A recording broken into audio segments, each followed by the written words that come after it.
Om Zara Zara Zara. Vamos entrar na terceira parte da leitura do texto escrito em 1956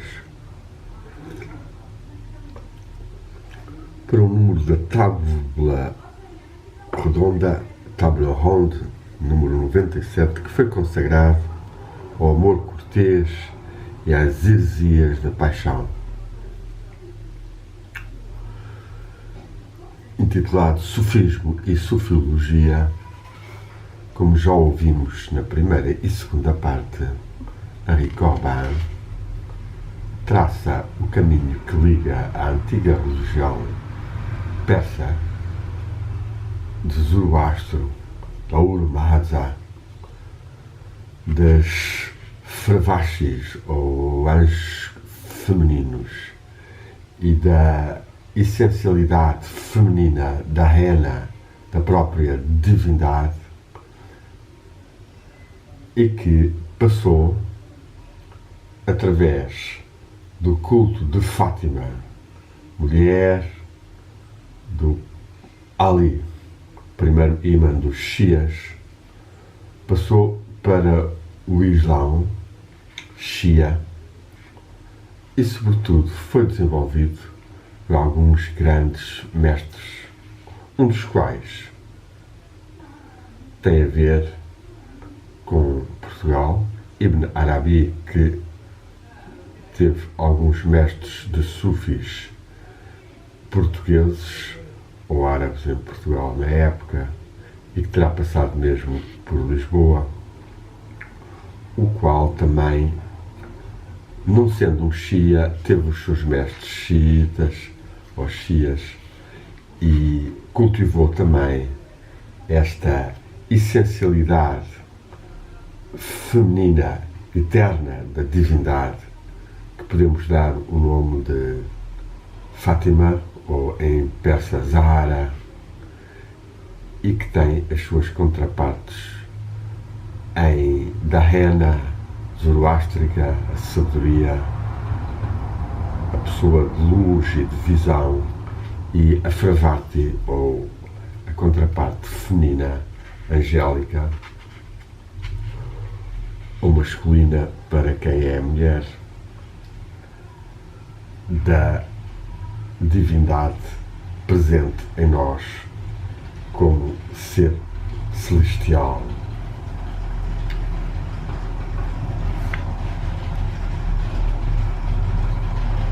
Depois de ter referido que se trata de uma realidade a um nível imaginal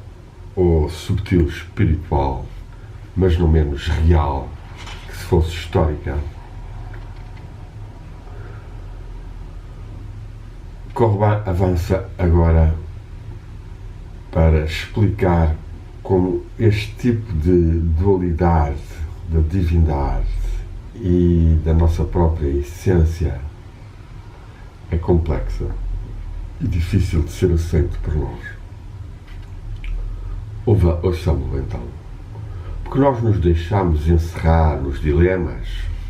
traço monismo ou pluralismo, monoteísmo ou panteísmo, a mesma dificuldade que temos em conceber e em experimentar a dualitude de Fravarti e Dahena.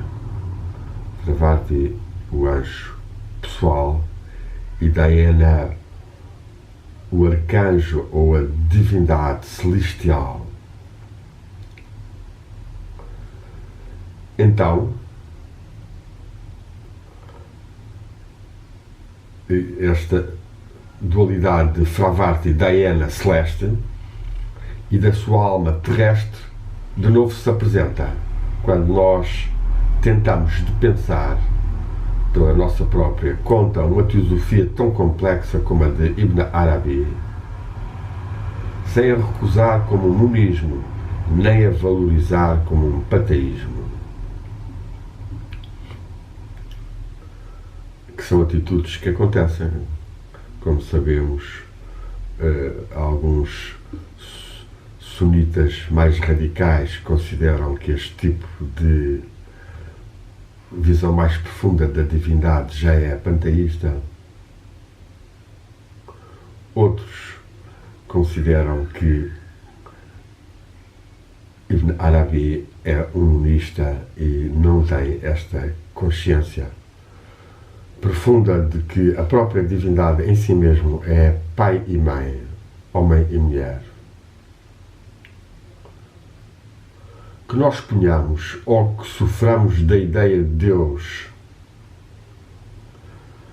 temos em vista geralmente o Pantocrator, o criador do todo, em grego Pantocrator, que descrevem os nossos teólogos.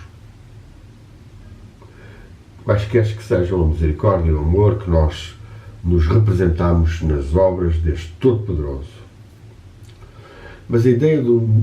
Deus, que é essencialmente tristeza e nostalgia, aspirando a revelar-se, ou seja, a conhecer-se a si mesmo, num ser que o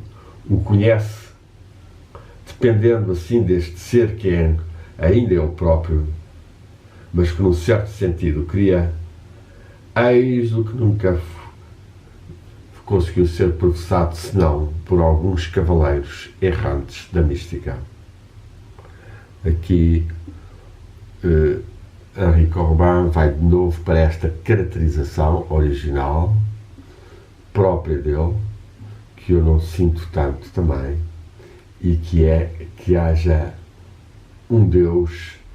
essencialmente triste e nostálgico e que cria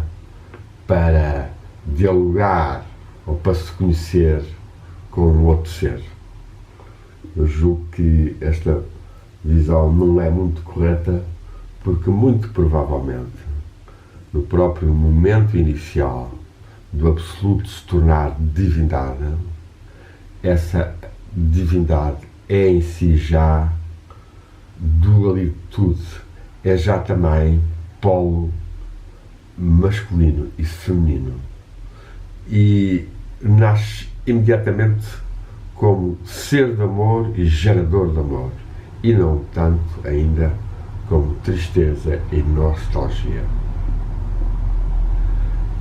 Ainda que possamos admitir, e estamos aqui a especular sobre níveis muito elevados, que esta nostalgia, que se aproxima até algo da saudade portuguesa, possa ser considerada uma qualidade importante para o ser humano na Terra, vivenciar e sentir mais a aspiração à unidade, seja com a divindade, seja com a sua contraparte feminina, e nela se conhecer melhor. Portanto, deixemos e realcemos a nota original desta afirmação de Corbin, nesta caracterização que ele faz de uma linha mística persa, zoroástrica e sufi e shia. Professar, admitir, assumir, afirmar, diremos nós, professar esta bipolaridade essencial da essência divina não é confundir criador e criado, criativo e criatural, mas experimentar a solaridade indissolúvel entre um e outro, solidariedade análoga à correspondência da Fravarti e da sua alma no combate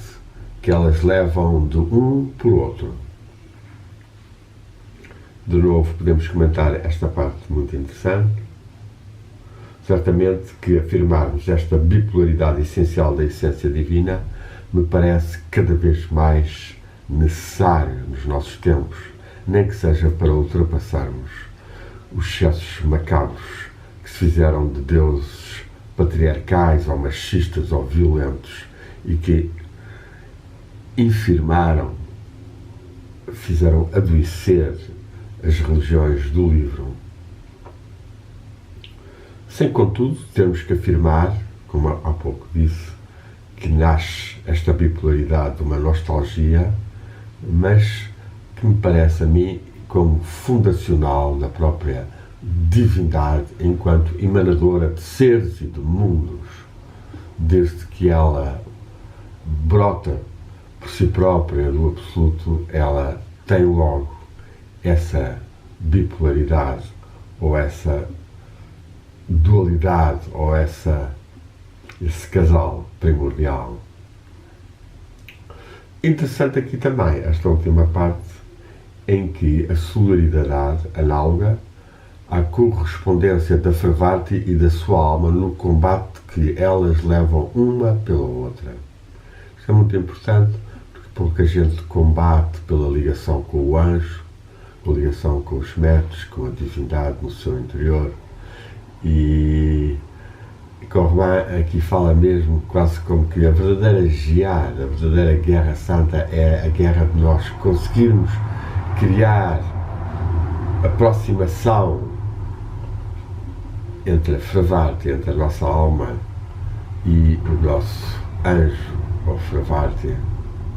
combate que é levado por nós na própria vida quando nos afastamos disto ou escolhemos aquilo. Análoga, voltamos a Corban, análoga também por esta razão que a nostalgia divina é um mistério da compaciência, do compatré, do compassionar. A pura essência divina, desconhecida, não predicável, é-nos revelado apenas nesta compaixão existencialista ou existenciatrista, este obrigado que é eternamente feminino na divindade. Não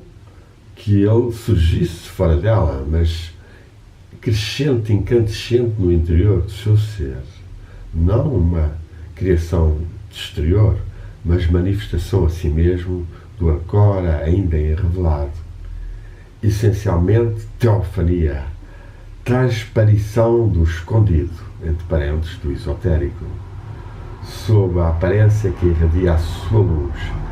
Esta luz que emancipa das trevas, da sua virtualidade pura, todos os aspirantes a ser. Esta parte aqui é muito importante também, cheia de altos conhecimentos místicos e espirituais, e só apreciada por alguns cavaleiros e cavaleiras fiéis do amor, certamente, como ainda há pouco afirmava Corban, nessa noção dessa nostalgia, dessa aspiração do outro. Em que aspecto aqui?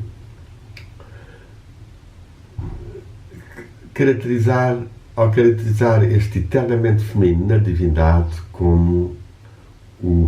a gratidão, a compaixão, o obrigado, como alguns seres têm mais desenvolvido isto e como todos nós devíamos desenvolver mais esta gratidão imensa e total pela vida maravilhosa que nos rodeia, certamente com as suas dificuldades, com os seus momentos de dor, com os seus momentos de profunda imigração, com a violência e a exploração do imperialismo no mundo humano, mas mesmo assim com uma gratidão tremenda por estarmos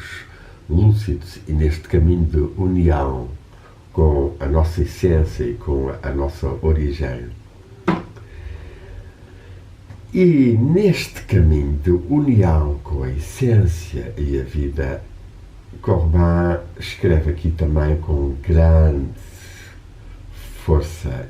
esotérica, interior, mística, iniciática,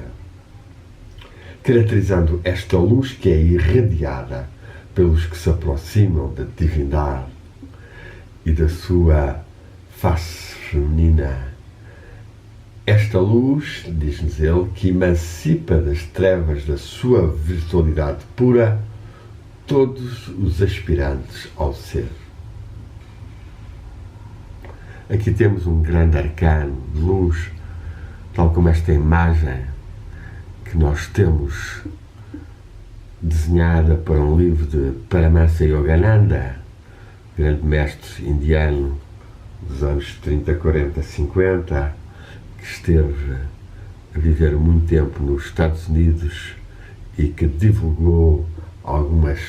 técnicas e práticas de meditação e que escreveu mesmo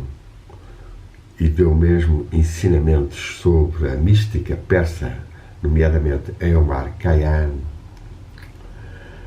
Esta luz que emancipa das trevas da sua virtualidade pura todos os aspirantes ao ser. E todos nós que meditamos e aspiramos ao ser e ao divino, sabemos como a luz que desce ou que irradia, de certa forma, arranca-nos das trevas, emancipa-nos das trevas. Não temos, contudo, bem consciência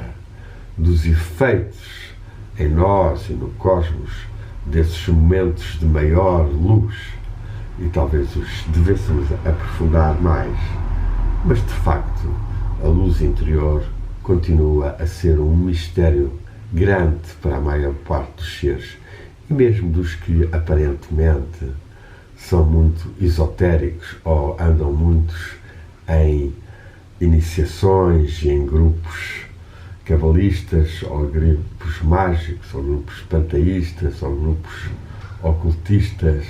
templários, etc, etc. Muita forma de espiritualidade que não compreendeu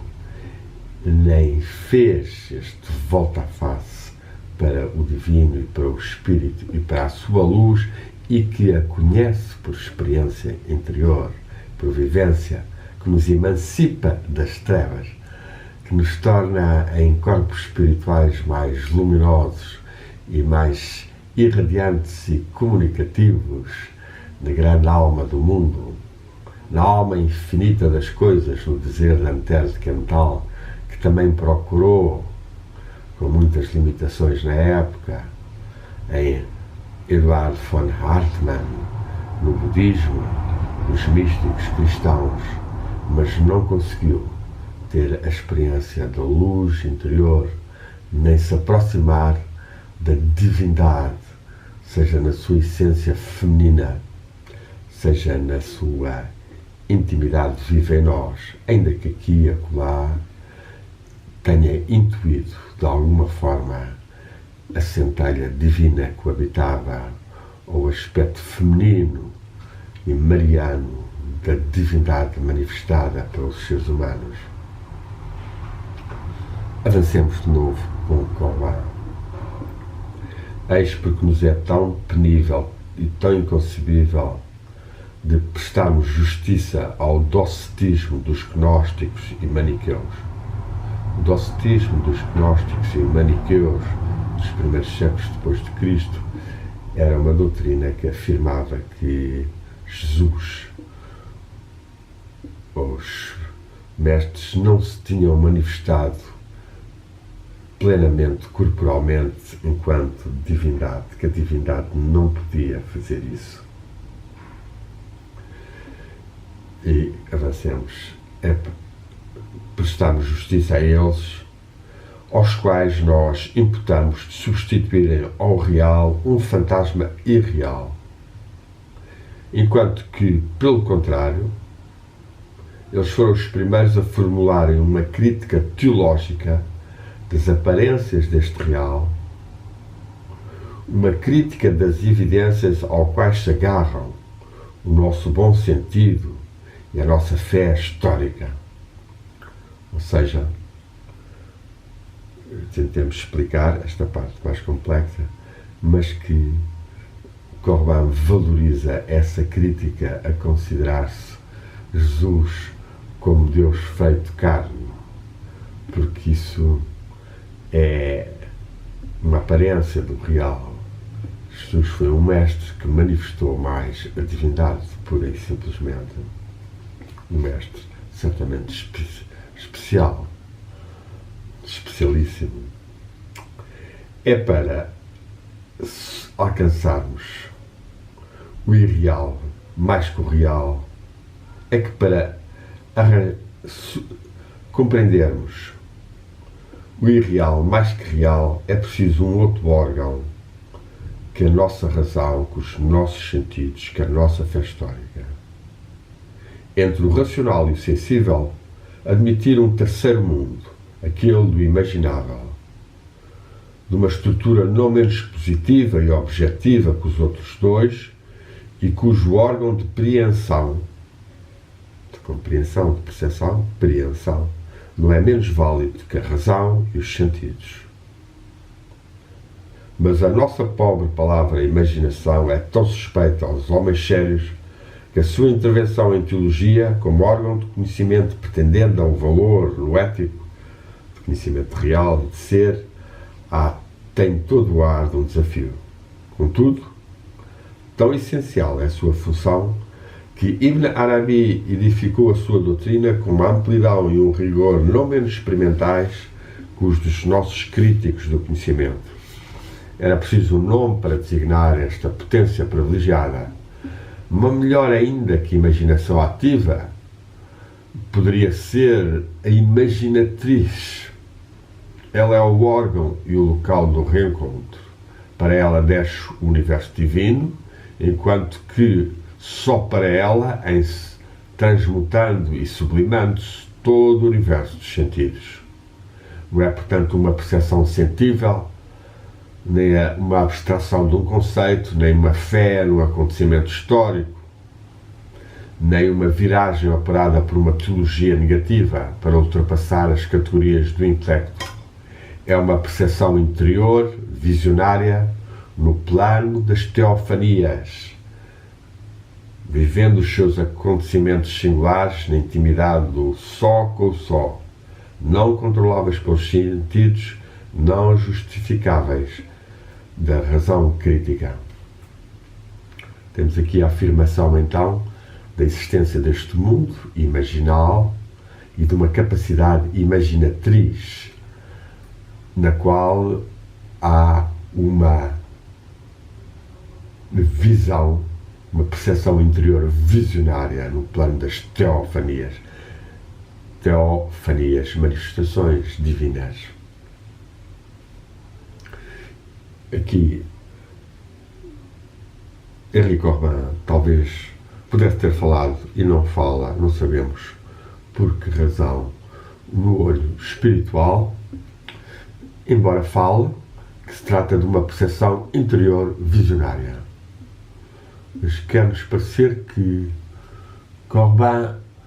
valoriza mais uma capacidade de imaginação, ou capacidade imaginatriz, de meditar interiormente e ter uma percepção visionária entre o imaginativo e o imaginal e o visionário, e não tanto claramente uma abertura do espiritual e visão. Ainda que creio, e tenho a certeza que noutros momentos, e sobretudo documentando os outros místicos, isso surja com mais força, porque eles o afirmam claramente. Aqui, talvez porque está a falar sobre sufismo e sofiologia e aproximando-a de uma filosofia, não fala tanto